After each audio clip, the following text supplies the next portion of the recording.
អូអ្នកគ្រូរៀនចប់ហើយតើយើងទៅរកកន្លែងអង្គុយចែកញ៉ាំទៅចាលោកគ្រូចានៅក្នុងវីដេអូនេះអ្នកនឹងទស្សនាបទសន្ទនាប្រឹក្សាគរុកោសល្យរវាងទីប្រឹក្សាគរុកោសល្យប្រចាំសាលារៀននិងគ្រូឆថ្នាក់ស្ដីពីការរៀននិងការបង្រៀនគណិតវិទ្យាកម្រិតថ្នាក់ដំបូងដោយផ្ដោតលើការកសាងបញ្ញត្តិនិងវិធីគ្រប់គ្រងថ្នាក់រៀនប្រកបដោយប្រសិទ្ធភាពតើអ្នកសង្កេតឃើញមានជំហាន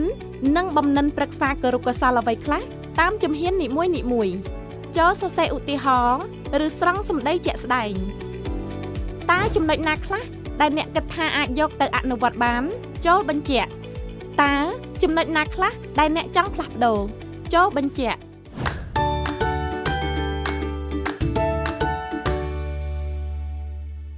ជំរាបសួរលោកគ្រូបាទជំរាបសួរអ្នកគ្រូអ្នកគ្រូនេះមើលទៅដូចជាស្រស់ស្រាយដល់ហើយអញ្ចឹងអ្នកគ្រូសុខសប្បាយទេអូចាលោកគ្រូខ្ញុំសុខសប្បាយធម្មតាទេលោកគ្រូអញ្ចឹងមករយៈពេលនេះតើអ្នកគ្រូមកមានញឹកនឹងការងារដែរទេអូចាលោកគ្រូមករយៈនេះខ្ញុំដូចជាមិនសូវមមាញឹកប្រហែលទេពួកអីសិស្សគាត់សម្រាប់ច្រើនអញ្ចឹងខ្ញុំក៏មានពេលសម្រាប់ច្រើនដែរលោកគ្រូហើយម្យ៉ាងទៀតខ្ញុំមានពេលវេលាច្រើនសម្រាប់គ្រូសាលោកគ្រូអរគុណអ្នកគ្រូអញ្ចឹងចូលរួមទៅផងដែរអ្នកគ្រូមានពេលវេលាច្រើននៅជាមួយគ្រូសាហើយប្រាប់ខ្ញុំក៏ចង់នៅជាមួយគ្រូសាបែបហ្នឹងដែរចាខ្ញុំក៏សប្បាយចិត្តដែរដែលលោកគ្រូអញ្ជើញមកសង្កេតការបង្រៀនរបស់ខ្ញុំហើយខ្ញុំសង្ឃឹមថានឹងបានស្ដាប់ព័ត៌មានត្រឡប់ល្អៗពីលោកគ្រូបាទអរគុណអ្នកគ្រូសម្រាប់យើងជួបគ្នានៅថ្ងៃនេះគឺយើងនឹងលើកចំណុចល្អសម្រាប់ការអនុវត្តបន្តហើយយើងនឹងពិភាក្សាគ្នាទៅលើចំណុចដែលយើងគួរតែកែលម្អនៅក្នុងការបង្រៀននៅពេលរបស់យើងទៀតចាចាគ្រូចា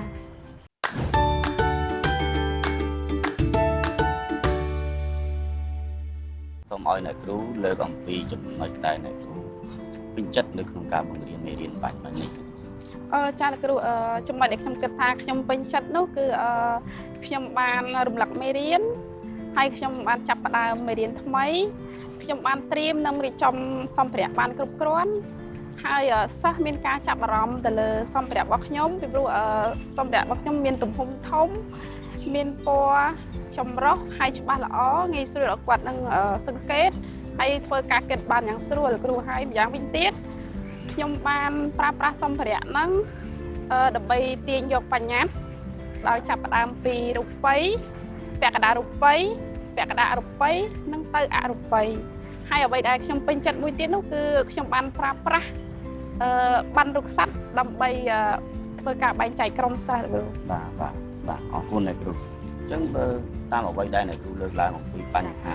អំពីចំណុចដែលអ្នកគ្រូពេញចិត្តបាញ់មិញមានដូចជា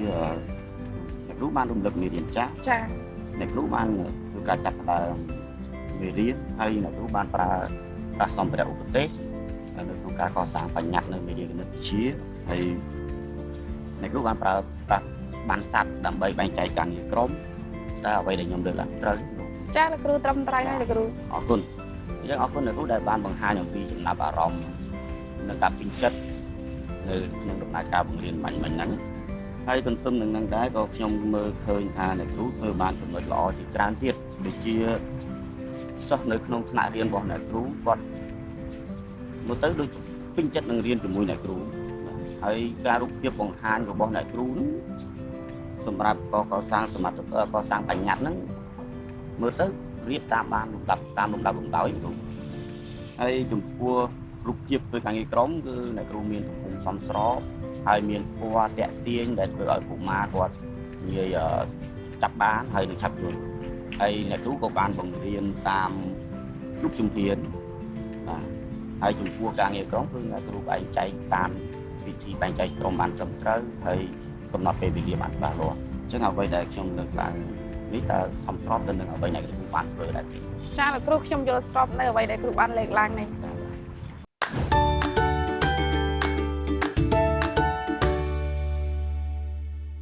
តើអ្នកគ្រូមានបញ្ហាអ្វីទៅលើព័ត៌មានត្រឡប់ដែល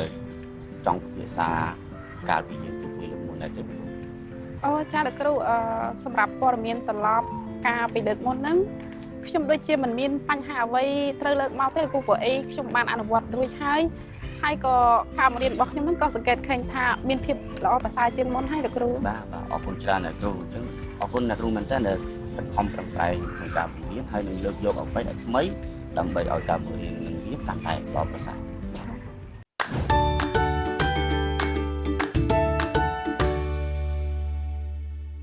អញ្ចឹងតទៅសូមឲ្យអ្នកគ្រូជួយលើកអំពីចំណុចដែលអ្នកគ្រូគិតថាអត់ទាន់ពេញចិត្តនៅក្នុងការបង្រៀនមេរៀនបាញ់មិញណាហើយហេតុអីបានជាអ្នកគ្រូអត់ទាន់ពេញចិត្ត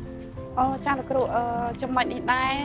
អ្វីដែលខ្ញុំគិតថាខ្ញុំមិនទាន់ពេញចិត្តនោះគឺចំណុចការគ្រប់គ្រងថ្នាក់រៀនពីព្រោះនឹងខ្ញុំសង្កេតឃើញថាសិស្សរបស់ខ្ញុំនឹងមានភាពញ៉ៃញ៉ៃហើយគាត់បន្លែងគ្នានៅពេលដែលគាត់ធ្វើកិច្ចការក្រុមចប់ហើយចំណុចនេះដែរធ្វើឲ្យខ្ញុំពិបាកចិត្តដែរលោកគ្រូហើយគិតថាការបង្រៀនរបស់ខ្ញុំនឹងមិនទាន់ទទួលបានភាពជោគជ័យនៅឡើយហើយម្យ៉ាងទៀតសិស្សមួយចំនួនតូចគាត់ហាក់មិនទាន់យល់ពីបញ្ញត្តិនៅឡើយទោះបីខ្ញុំខំព្យាយាមបញ្យល់គាត់តាមលំដាប់លំដោយដើម្បីកសាងបញ្ញត្តិហើយនឹងមានសម្ភារៈគ្រប់គ្រាន់ក៏ដោយលោកគ្រូខ្ញុំយល់ច្បាស់ថាអារម្មណ៍របស់អ្នកគ្រូពេលនោះគឺពិតជាខកចិត្តខ្លាំងណាស់ចំពោះសិស្សដែលបង្កភាពញ៉ៃញ៉ៃនៅពេលដែលគាត់ធ្វើកិច្ចការក្រុមហ្នឹងចប់មុនមកហើយបើសម្រាប់ខ្ញុំវិញក៏ខ្ញុំមានអារម្មណ៍បែបហ្នឹងដែរបាទអញ្ចឹងអ្វីដែលអ្នកគ្រូលើកឡើងបាញ់មិញហ្នឹងគឺវាស្របទៅនឹងអ្វីដែលខ្ញុំបានសង្កេតឃើញពីការគ្រប់គ្រងសិស្សបញ្ចប់ការងារក្រុមហ្នឹងមុនមកជាពិសេសខ្ញុំឃើញថាមានសិស្សមួយក្រុមមានសិស្សមួយក្រុមហ្នឹងគាត់រំខានណាហើយគាត់ប្រឡែងគ្នានៅពេលដែលក្រុមគាត់ហ្នឹងធ្វើការងារហ្នឹងចប់មុនមកអញ្ចឹងតើអ្នកគ្រូយល់ថាម៉េចដែរអ្វីដែលខ្ញុំលើកឡើងមិញហ្នឹងចាលោកគ្រូខ្ញុំយល់ស្របត្រង់ចំណុចនេះបាទអញ្ចឹងតើអ្នកគ្រូគិតថាគួរនឹងដោះស្រាយបញ្ហាដោយវិធីណានេះចាលោកគ្រូត្រង់ចំណុចនេះដែរខ្ញុំគិតថាខ្ញុំគួរតែប្រាប់គាត់ទុកជាមុននៅពេលដែលគាត់ធ្វើកិច្ចការក្រុមរួចមុនមកគាត់ត្រូវតែនៅស្ងៀមហើយខ្ញុំផ្ទាល់ត្រូវតែមានភាពឆ្លៀសវៃជាងនេះក្នុងការសង្កេតសកម្មភាពសិស្សអំឡុងពេលបង្រៀនហ្នឹងហើយមួយទៀតខ្ញុំអាចនឹងរំលឹកគោលការណ៍ថ្នាក់រៀនថាតើយើងបានព្រមព្រៀងគ្នាទៅលើចំណុចអ្វីខ្លះសម្រាប់ការបង្កការរំខានដល់សិស្សផ្សេងទៀតកំឡុងម៉ោងសិក្សាលោកគ្រូអរគុណអ្នកគ្រូអញ្ចឹងខ្ញុំគិតថាអ្វីដែលអ្នកគ្រូគិតពីវិធីល្អៗមកនេះដើម្បីដោះស្រាយបញ្ហាអញ្ចឹងតើអ្នកគ្រូមានវិធីផ្សេងទៀតទេដើម្បីដោះស្រាយបញ្ហាហ្នឹងឲ្យកាន់តែប្រសើរចាលោកគ្រូអាចដាក់ជាកិច្ចការបន្ថែមដើម្បីកុំឲ្យគាត់ហ្នឹងរំខានដល់សិស្សដទៃទៀតគ្រូកិច្ចការបន្ថែមហ្នឹងអញ្ចឹងតើកិច្ចការអ្វីដែលអ្នកគ្រូគិតថានឹងដាក់ឲ្យគាត់ដូចជាលំហាត់ឬក៏ឲ្យគាត់មើលខ្លឹមសារមេរៀនបន្ថែមគ្រូដាក់លំហាត់ឬក៏មើលមេរៀនបន្ថែមណាគ្រូចាអញ្ចឹងខ្ញុំយល់ឃើញថាសិស្សដែលបញ្ចប់កិច្ចការមុនការមុនម៉ោងហ្នឹងគាត់រំខានទៅលើការបង្រៀននឹងរៀនរបស់អ្នកគ្រូពីព្រោះវាអាចមកបណ្ដាលមកពីលំហាត់ហ្នឹងវាងាយស្រួលពេកសម្រាប់សមាជិករបស់គាត់ហើយមួយទៀតអ្នកគ្រូអាចកំណត់ពេលវេលាហ្នឹងយូរពេកណាហើយការបែងចែកក្រុមហ្នឹងមិនបានជាក់លាក់បាទអញ្ចឹងតើអ្នកគ្រូយល់យ៉ាងណាដែរចំពោះការលើកឡើងរបស់ខ្ញុំចាប៉ិតមិនឲ្យលោកគ្រូចំណុចនេះខ្ញុំពិតជាពិបាកក្នុងការគ្រប់គ្រងព្រោះអីសិស្សមានចំនួនច្រើនហើយខ្ញុំនឹងរវល់តែជួយសិស្សរៀនយឺតខ្ញុំអាចបានចាប់អារម្មណ៍ទៅលើសិស្សក្រុមសិស្សដែលគាត់ធ្វើកិច្ចការរួចមុនម៉ោងទេលោកគ្រូហើយទៅធ្វើឲ្យគាត់នឹងបង្កជាការរំខានដល់សិស្សដទៃទៀតអញ្ចឹងនៅក្នុងករណីហ្នឹងដែរខ្ញុំចង់ឃើញការបង្កើតគោលការណ៍ក្រុមណាការបង្កើតគោលការណ៍ក្រុមហើយមួយទៀតប្រសិនបើសិនជាខ្ញុំនឹងជាអ្នកគ្រូវិញខ្ញុំនឹងព្យាយាមដើរសម្របសម្រួលបានគ្រប់ក្រុមណាទោះបីជាដឹងថាពួកគាត់ធ្វើការងារនឹងលឿនក៏ដោយ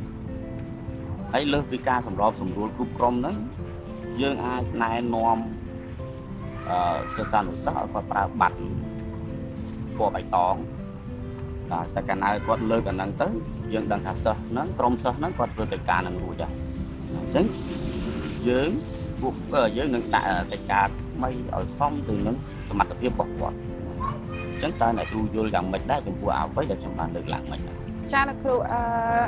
ខ្ញុំយល់ថាទាំងនេះគឺសុទ្ធតែជាគំនិតល្អៗដែលខ្ញុំយកទៅសាកល្បងអនុវត្តឲ្យលោកគ្រូបាទចុះពាក់ព័ន្ធទៅនឹងការកសាងបញ្ញត្តិ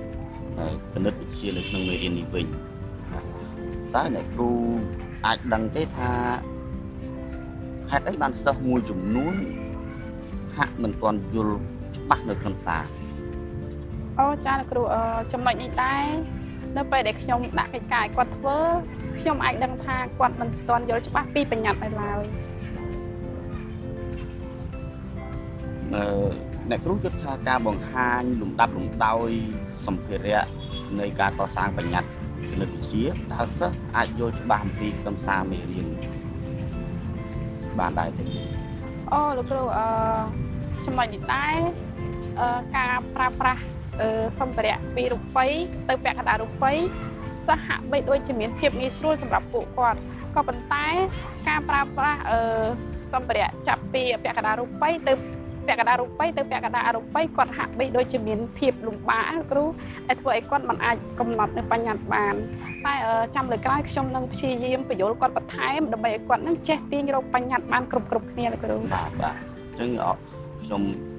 ជំចិត្តនឹងអ្វីដែលអ្នកគ្រូបានគិតហើយនឹងអ្វីដែលអ្នកគ្រូបានលើកឡើង ចា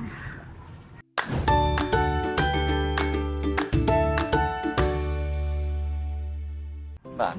អ្នកគ្រូតាមអ្វីដែលយើងពិភាក្សាគ្នាមិញមកដល់ត្រឹមចំណុចនេះតែអ្នកគ្រូគិតថានឹងគ្រប់គ្រងបញ្ហាហ្នឹងយ៉ាងដូចតិចនៅពេលខាងមុខ ចាលោកគ្រូខ្ញុំនឹងព្យាយាមសាកល្បងប្រើនៅសកម្មភាពដែលលោកគ្រូបានលើកឡើងនៅពេលដែលខ្ញុំបង្រៀនទៅក្រោយគ្រូ បាទហ្នឹងតើអ្នកគ្រូគិតថានឹងអនុវត្តកម្មវិធីហ្នឹងដោយវិធីណា ចាលោកគ្រូខ្ញុំគិតថាអ្វីដែលគ្រូផ្ដល់ឲ្យនេះសុទ្ធតែជាវិធីដ៏ល្អដែលអាចឲ្យខ្ញុំយកទៅសាកល្បងអនុវត្តហើយសម្រាប់ការគ្រប់គ្រងការរំខានដោយក្រុមសិស្សដែលគាត់ធ្វើកិច្ចការរួចមុនម៉ោងខ្ញុំអាចឲ្យគាត់លើកជាប័ណ្ណបៃតងដើម្បីបញ្ជាក់ថាគាត់ធ្វើកិច្ចការក្រុមរួចហើយប្រើប្រាស់គោលការណ៍ក្រុមហើយមួយទៀតប័ណ្ណសមាជិកក្រុមហើយខ្ញុំនឹងត្រៀមសម្ភារៈឬក៏កិច្ចការបន្ថែមសម្រាប់ក្រុមគាត់ហើយសម្រាប់ការកសាងបញ្ញត្តិវិញខ្ញុំនឹងប្រឹងប្រែងនិងប្រុងប្រយ័ត្នក្នុងការប្រើប្រាស់សម្ភារៈឈានពីពាក់កណ្ដាលរូបិយនិងពាក់កណ្ដាលអរូបិយ បាទអញ្ចឹងខ្ញុំគិតថានេះវាជាផែនការសាកល្បងដ៏ល្អមួយបាទអញ្ចឹងពេលជួបគ្នាលើកក្រោយខ្ញុំចង់ឃើញ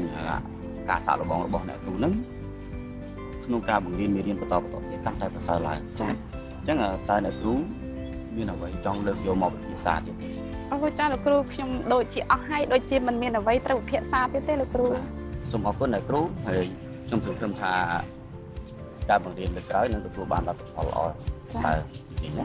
អញ្ចឹងសូមជម្រាបលាអ្នកគ្រូហើយយើងជួបគ្នាខែក្រោយណា ចាលោកគ្រូជំរាបលាលោកគ្រូ បាទ